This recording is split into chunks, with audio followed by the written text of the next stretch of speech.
So, where do I start? Sheep Raider is a 2001 game based on the underrated Ralph Wolf and Sam Sheepdog cartoons. It's created by the legendary animator Chuck Jones. The shorts are centered around the classic premise of a predator attempting to catch his quarry, only to be constantly outdone. With an interesting twist that this is only a day job for them. The original run consisted of 7 shorts from 1953 to 1963, and there is some additional crediting I feel should be done here.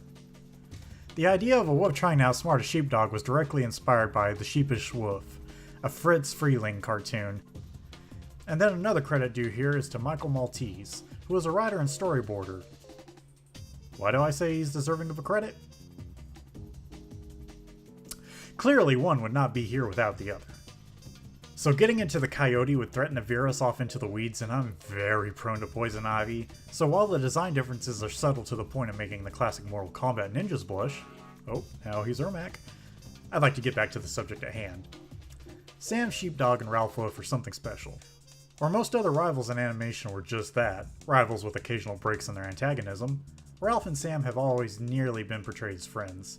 One short even ends with Sam offering to cover Ralph's shift after some particularly brutal cartoon violence. Why don't you take tomorrow off?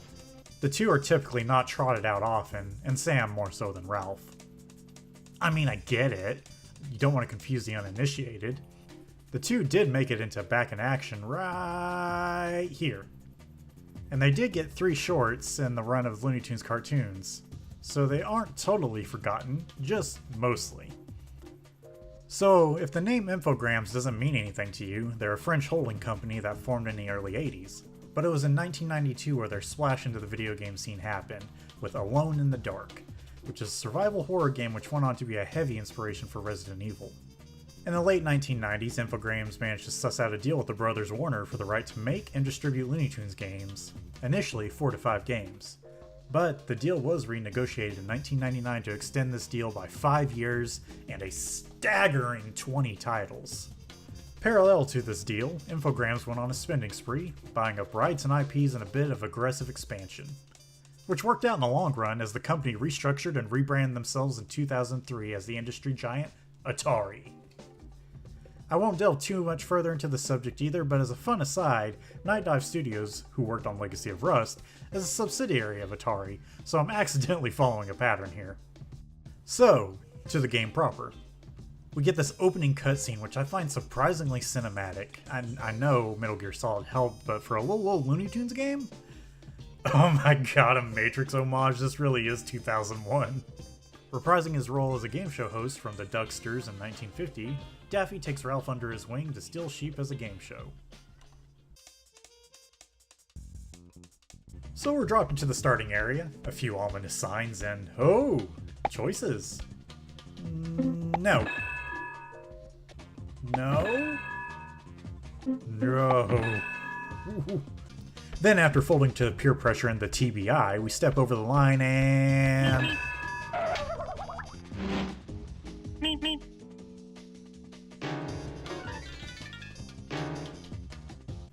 And Daffy steps in and sets things right, before giving us our tutorial.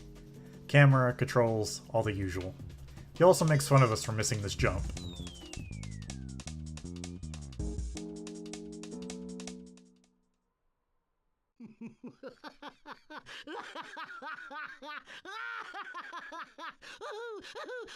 We get set on our way to learn how to run and get a grip on the Coyote Time mechanic. Oh, what is this? A crossover episode? It's the Roadrunner. I made it through. I'm a cartoon now. I may have done some damage there. We finish the run and Daffy learns us another couple mechanics, including Acme mailboxes. Instant delivery, suck it, Amazon! Oh, and a rocket. Now where's the Whoa! After our short flight, Daffy shows us the win condition of the levels. Place the sheep in the goal, and level 0 is complete.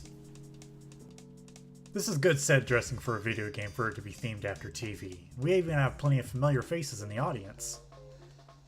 We've got a counter for all the possible sheep we can raid, a save area, and a bonus area. The later levels are shuttered off, so our only option is level 1. After a quick flyover of the important areas of the level, Daffy will introduce us to some of the more basic mechanics. I ignore the objective to find the first bonus of the game. Bonuses are represented by time clocks. It's time to clock into work. We can spend these in the Hope World. I'll show that off at the end. Let's take a quick peek across the canyon. Yes! So we proceed through the level, and one of my favorite little additions comes up.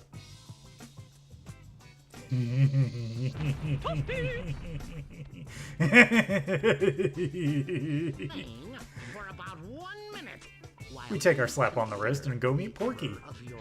He shows us how to use lettuce, maybe the most frequently reoccurring items in the game.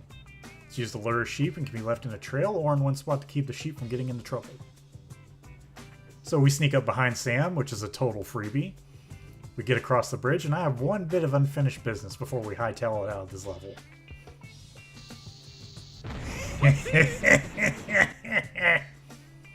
And now, we finished the level. This is going to be the flow of the game from here on, so I'll mostly be jumping on to the next level. No need to bore you with the navigation between them. So onwards to... We've got the return of Robin Hood Daffy, and we learn the classic hide in the bush gag. You can just run through this field and skip using the bush, but I'm out of practice, and Sam very much is not. Piranha-infested water. Cannonball! Boy, no. We use some perfume to lure the sheep, and the game teaches us about sheep liking the buttons. But they like lettuce more, and then we catapult it to the goal. Even with it being such a straightforward level, the game is teaching us mechanics that will return in multiple levels. Not the perfume though, that's a one-off, which does help give it an identity outside of what it teaches us. All I gotta do is step into the oh crap, I gotta go clock out, give me a sec. This is some fan bullshit. Oh, there we go. Time for a shortcut. Let's just go home. We drop in and Daffy gives us another stealth tutorial. This time with great big rocks. It's intuitive and adds some extra variety to one of the central mechanics. We get a bit of schmuck bait with this boulder.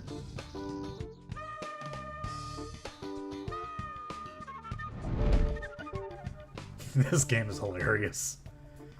This level brings back the rocket, and across the chasm we get introduced to my favorite gadget in the game, the Mr. Boombastic, Mr. Fantastic long flowing elastic for our plotting. We plan the quickest, and our flow, the slickest. We can attach to certain trees and bungee jump, or stretch between two trees for slingshotting action. It's rad. We solve the puzzles, and once again I cause bodily harm to Sam before hightailing it out. Aw man, I gotta clock out, give me a sec. Alright, now we head out. After we get the introductory flyover, we start with a short cutscene, Daffy flying in with the magic flute. Meanwhile, Ralph impatiently taps his foot. Really charming to use one of the idle animations on loop for that. We gotta sneak past Toro, the bull, past all the crunchy leaves to get our own magic flute, which we don't actually need to complete the level. I'll show you later. We proceed to our first swimming section. Don't worry, they are almost never obnoxiously long. Oh! Well. Let me just clock in and show everyone how the high dive is done. He's planning a double twisting interrupted forward flying 2.5 with a combo duck pike. High degree of difficulty. Alright, it was either the Grinch or the Triple Lindy. We proceed on to Sam's area, and we get a combo of the bush and the rocks for stealth. Alternatively, I can't just fail. Okay, so we got the fan, which is now going to be recontextualized after it was last used in level 2. But now, I'm going to show the intended way. Sneak up, whisper in his ear, and Pied Piper on over to the button. Now here's how I did it as a kid, because I was not the sharpest crown in the knife box.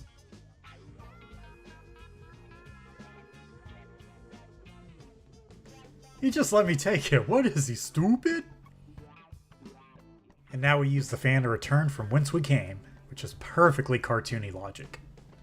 And now to vindicate myself slightly. I knew you were supposed to sneak to the goal, but just going for it is much faster and funnier. Taking the bull hit just makes a good punchline to end on. The game allows this, and it's not the only level I will abuse this leniency on. Now we get to this dreary level. We get the flute once again and sneak up on Sam. He's got no idea what... He's got a specific idea what's coming. Yep, here comes one of my favorite aspects of the game. Sam learns. This is our first big instance of Sam directly taking steps to counter your coterie of contraptions. Because as a kid, I didn't grasp how to use the flute in the last level, the joke here was lost on me. So Sam deploys a gadget of his own. The mines.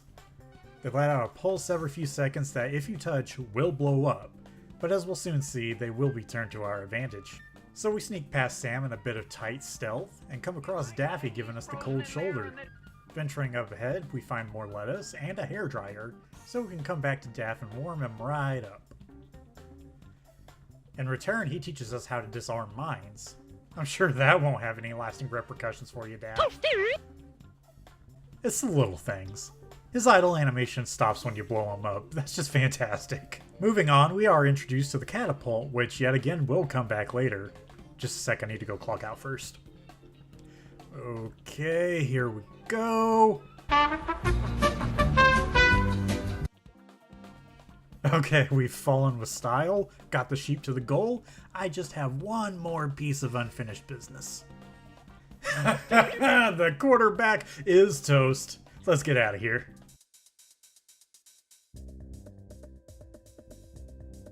I love snow levels in games. So you roll the snowball around to make it bigger, and like, this game is too charming. The game has a design decision that I actually really like. There's a big minefield between you and Sam, and you order two gadgets up here. A sheep disguise, and a metal detector. You can grab the sheep disguise, but the metal detector falls into the intended first third of the level. The minefield is not randomized. I've had this memorized since childhood.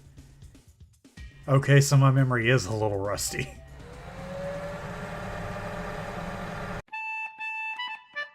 Voila! And the snow leaves footprints so you can find your way back while carrying a sheep. No metal detector needed. Now let's get to the goal. Alright, now all I gotta do is clock out. Well, we're gonna make like an olfactive file and go into the pit. Once again, this is not the intended way of solving this mini puzzle, but the game doesn't care how you do it, just that you do. This ice block and mine section is like top 3 most tedious sections of the game. I wonder if that's why they didn't swap the gadgets so it could be skipped. We escape with a handful of mines. Now I've got one more piece of unfinished business. Well, I don't know what I expected.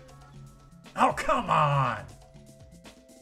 No, no, no, no, no, no, no, no, no! Oh my god! Sam, please, I already clocked out and you smell like someone an olfactophile would love to meet. One final stretch, a nice little timing check to the puzzle. We hit the goal and we are groovy. Coming back to this game to make a video on it has given me a new appreciation. The level design is quite good, technically very sound, unlike Acme products. They introduced the level gimmick in such a way that, to proceed, you must engage with it. They reinforce this lesson, and if you fail, well, there's no death, so you can get a real handle on what the game wants from you. Our other main gimmick here is the umbrella. Action button to activate? What's it gonna do? I love this game. For his idle animation, he even checks for rain. The umbrella acts as a glide, so we can fall in style, and I'm gonna ask for forgiveness rather than permission on this one. I'm Mary Poppins, y'all! Sam straight up put these sheep in jail, so we gotta get sucked up in after gliding past him. Now while I did just compliment the level design, I find this part to be trial and error. I might be missing something. I know the whirls and the jets are synced up, but I just can't tell. We partake in a variant of the Ice Bucket Challenge a decade late, and the notorious Daffy D fishes us out. Frosty! I used to ask my mom to help me with this button mashing to escape, but I'm a big boy now, and thus can do it all on my lonesome. We go through one last little puzzle, I clock out, and we all go home to get this hypothermia treated. Alright, we're all warmed up and ready to get back into it. Looks like lava is going to be a big part of things. Well, I was expecting fire and brimstone, but green and verdant works too. Oh, and a handy dandy little clock. Hold on a sec, let me just jump over here. Whew. A little bit of lettuce for the road. Now what does this thing do?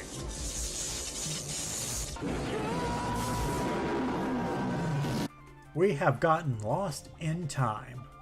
I'll go ahead and set up to get the time clock. We'll do some Bill and Ted shenanigans later. The main gimmick is time travel, which they get a decent amount of mileage out of. Our first use of it is planting seeds in the past to grow trees in the present. We make our way to Sam's area, and seeing no obvious way forward, we gotta get back in time. So this bad dragon follows us back through the portal after attempting to give us some hyperthermia to balance things out, and sees a better target in Sam's sheep. I can't help but feel Ralph would feel some catharsis seeing something even bigger and badder than himself get mollywopped trying to do what he does for a living. And that dragon gives up. It doesn't come back. Ralph got that wolf in him, just as much as Sam has that sheepdog in him. They ain't got quit. Consummate professionals. The next part of the time gimmick, we move boulders in the past to make hiding rocks. Really clever extension of mechanics, I love it. We get the sheep and find ourselves at an impasse. Oh hey, it's Gossamer! Ha! Oh no! And the bull is back too. I think two birds with one stone. As a quick denouement, this level also does a fantastic job setting up the gimmicks for such a relatively small level. This was my favorite level as a kid, just something about the vibe of it. So we get introduced to a new type of mine. This one is instead on a timer. It's mostly underutilized, but it does add variety. The game forces you to disarm a mine, and I technically think you can get by not doing it, but the intent is clear. We get some pop in with the draw distance, but this game is over 20 years old. It's fine. Now who could this be? We're also introduced to the robot gadget. This little feller here is a fun extension, and we will see it return a few times. We find ourselves a new disguise as well. Now, let's give it a try. I'm telling you, Doc, thieving pussy is different. Ah, pussy is pussy. Just watch me. Pussy! Goddamn. Sam continues to get smart to your methods. Booby traps the lettuce. You will almost never get him with the same trick twice, and instead of just taking precautions, he's straight out trying to bait you into mistakes. But it's not enough! Blow up Sam for good measure, let the robot clock out on our behalf, and hide cotton tail our way out. I'd like to take a second to talk about the music. It's a unique sort of mix of, man, I don't even know what you'd call it. You got some bluesy harmonica over wah guitar riffs, some chill electronic vibe music. Apparently the devs asked the composer for a Jam Iroquois flavored soundtrack, and we got this really memorable vibe to go with the puzzle solving. And if you're a fan of speedrunning content, the Rixer likes to drop in tracks in his videos. My man. The big gimmick of this level is sticking to the shadows and shooting cannons. Kinda has a moody atmosphere to it. It's a big tone shift from the previous levels. Some more good design here. The cannon is already pointed right at a target for demonstration purposes.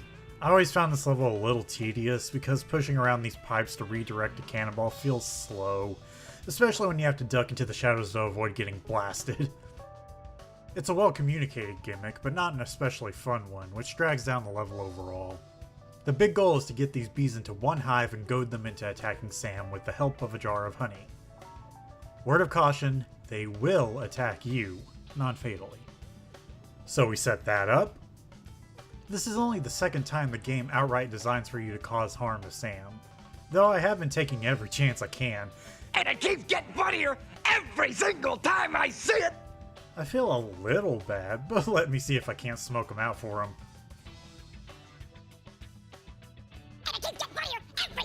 Let me just grab that sheep from you, buddy. Not the bear! Ah! Oh, my eyes! My eyes! Ah! Ah! Alright, let me just clock out right quick. Oh, this isn't at all ominous. Well, well, well, if it ain't the consequences of my own actions. How you doing, Goss? Thus begins the first, and only, boss fight of the game. I just want to go home, Goss. It was nothing personal, just my job. I cause bodily harm to Sam at every opportunity, but when that clock rings, we leave it at the door. Yeah, this is surprisingly kinda tough. As a kid, I ended up using the level skip cheat to get past this, but now I'm a grown boy. I know how it works. You gotta jump over his shockwave, then run circles around him to get him dizzy, park the sheep in the danger zone on the button so you can hamster wheel a crystal into place to cast a light over the arena. There are a few minor design complaints I have here. Most egregious of all is that he only gets dizzy if you run clockwise around him. Counterclockwise, no dice. This caused me a lot of frustration, and even as an adult it has tripped me up. This footage? I'm not throwing for demonstration purposes, that was legit me getting disoriented. Next on the docket is that Goss's shockwaves are a bit overpowered. Not absurdly, but I feel a nerf would have been good. And the last big gripe is that the lack of checkpoints in this fight is uncharacteristically brutal for a game with no live system, and up to this point has had generally generous checkpoints overall. But we take him on, strut over his hurt butt in the most cathartic and nerve-wracking way. Seriously, I can't remember if the fight restarts if you slip up here, but I am not interested in finding out. Into another castle. I have no pun for this one. There's power lines in the background, and I find that amusing for it being a seemingly defunct castle. Then press dissociate. Dissociate? If you say so, Daff.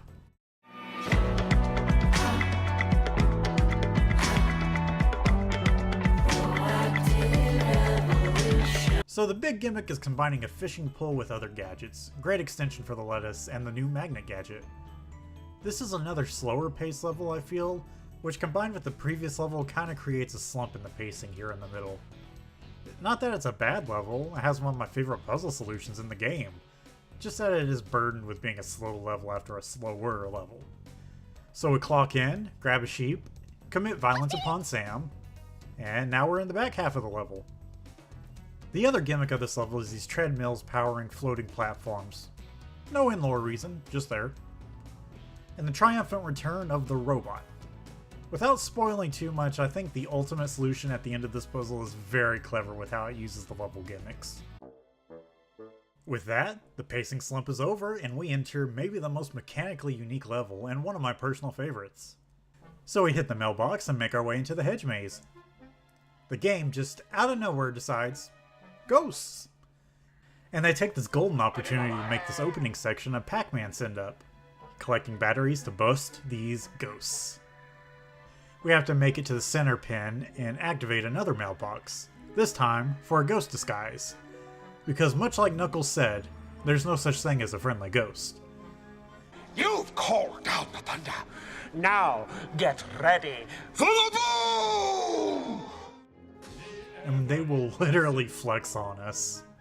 So let's clock out and go trick-or-treat.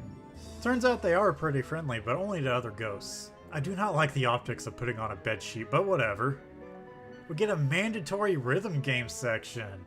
I wish they would have dropped a killer track instead of the metronome drum. Plunge your soul in the mind. If you wanna test me, I'm sure you'll find the... We had to do this 4 times, by the way, and it is just slightly janky to get used to. But now we need a sheep and we're free to go get it at Sam's. That's a local ad, just for me, as a treat. This is the least interesting part of the level. Sam did get smart to our tricks again, however. Number 1, he fenced us out. Number 2, if he spots the robot, he will have none of it, punting it back over the fence. I don't know how that doesn't hurt his toes. So now we beat a retreat. Oh, this is a sundown. Oh, well, you know what? I don't want to take this joke any further. We get thrown in gay baby jail, but little do they suspect, I still have my remote control. Don't ask where I hit it. In a final and honestly bizarre twist of this level, the ghosts worship sheep. And guess what we have here? An inflatable sheep, don't Google that we trick the ghost into worshipping instead. Then we blow this popsicle stand.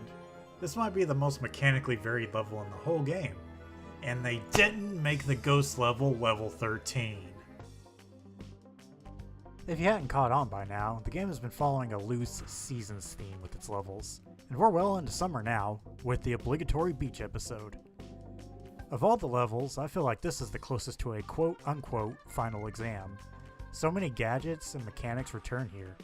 The catapult, the fan, the lettuce, the bush, the metal detector, even the sheeprock gets some time to shine. Oh look, the alligator is back. See you later, alligator! We have a quick skill check of our platforming with the single tightest jump in the game. Oh my god, we use water to leave footprints since there's no snow, it's brilliant! I haven't memorized this minefield, so we gotta do it the intended way. Sam has had it up to here with our shenanigans. You can't see it, but I'm gesturing. And he is not gonna let any funny business fly. More than 2 sheep? Violence. Less than 2 sheep? Violence. And every 30 seconds, he picks up and moves patrol. While you think that would wreck the pacing, it does not, because you have to formulate and execute your plan in 2 phases. So you gotta set up the switcheroo while Sam is away, and then carefully time it out while he is in the vicinity.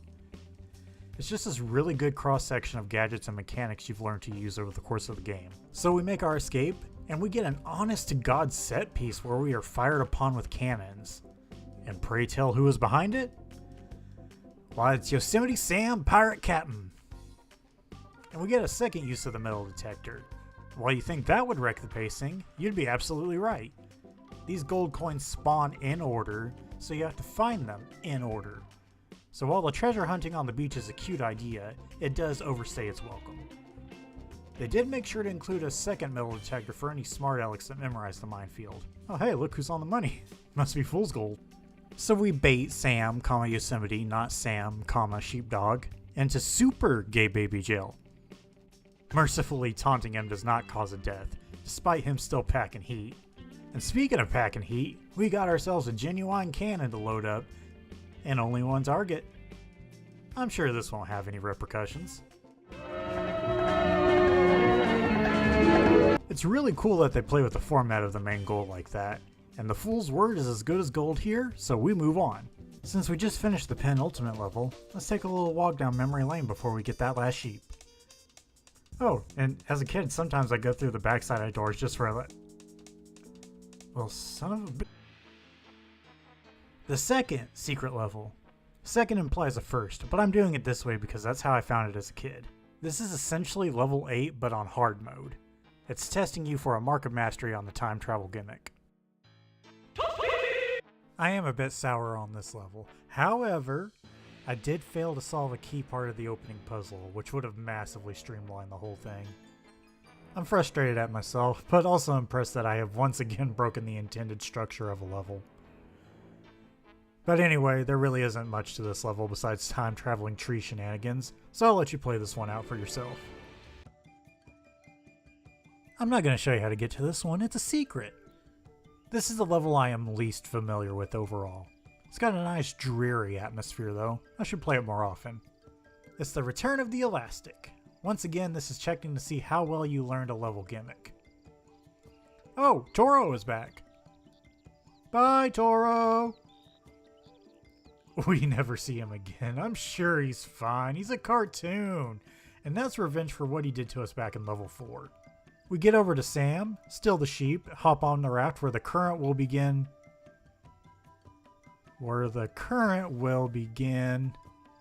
Okay, so the PC version I've got here has one minor itty bitty bug.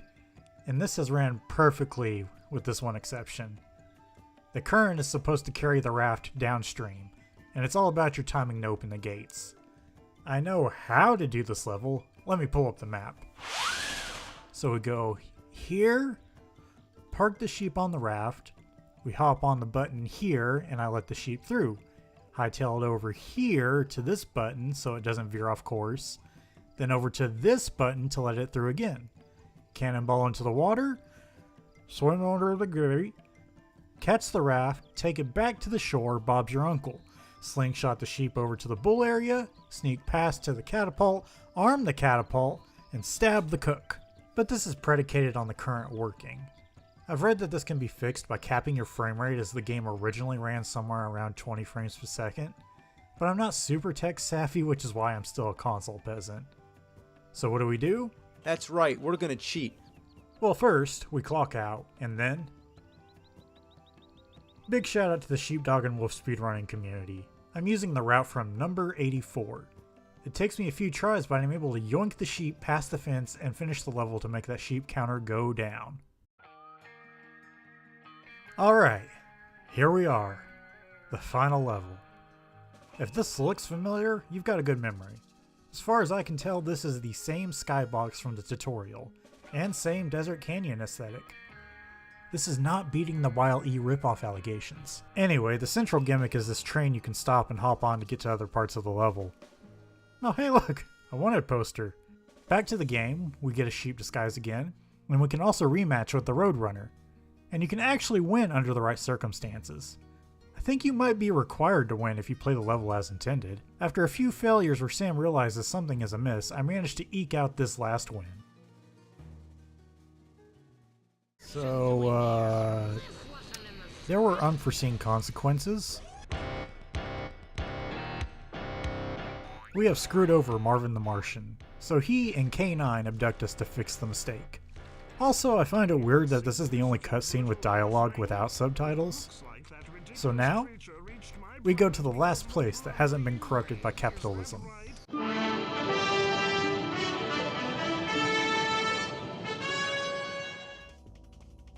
We've got a big shakeup for our real final level.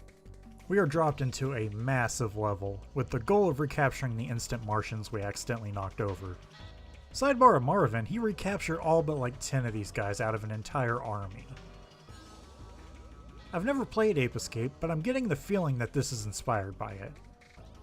There's a whole mess of gimmicks in this level, shrink pads, electric gates, anti-grav sections, and we get a quick tutorial at the start. We set down our trap, and ironically shepherd the Martians towards it, then activate it to bust them. I don't want to spoil the puzzle solutions here, and unfortunately I don't have a ton to add. But this video is long enough, so let's run a quick montage of failures.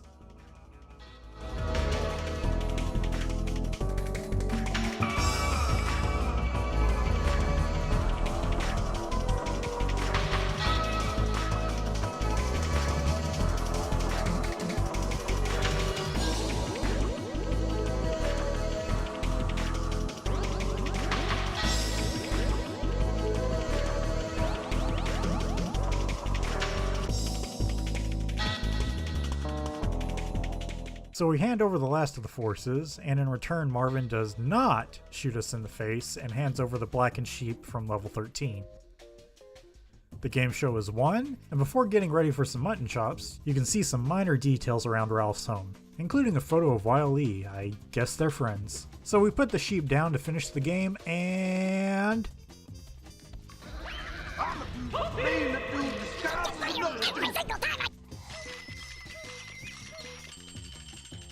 Saved by the bell! So in true cartoon fashion, we don't get our meal. Ralph can win literally only in his dreams. And we go back to the old grind. So I think this is a pretty cool game. A combination stealth puzzle platformer set in a wonderfully interpreted cartoon world with surprisingly solid design. Maybe my favorite aspect of the design is when it isn't solid. Let me clarify. The game isn't hard to break.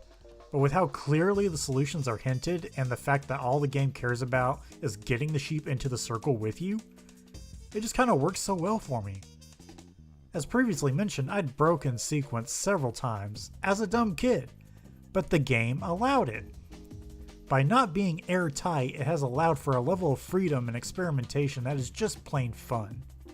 If any of this seems like your jam, please give it a shot. I'm not very computer savvy, and even I was able to get this up and running relatively easily. And for closing remarks, I'll let the last moment of the original Sheepdog and Wolf cartoon say it for me. Nice day, huh, Sam? Yep, good to be alive, Ralph.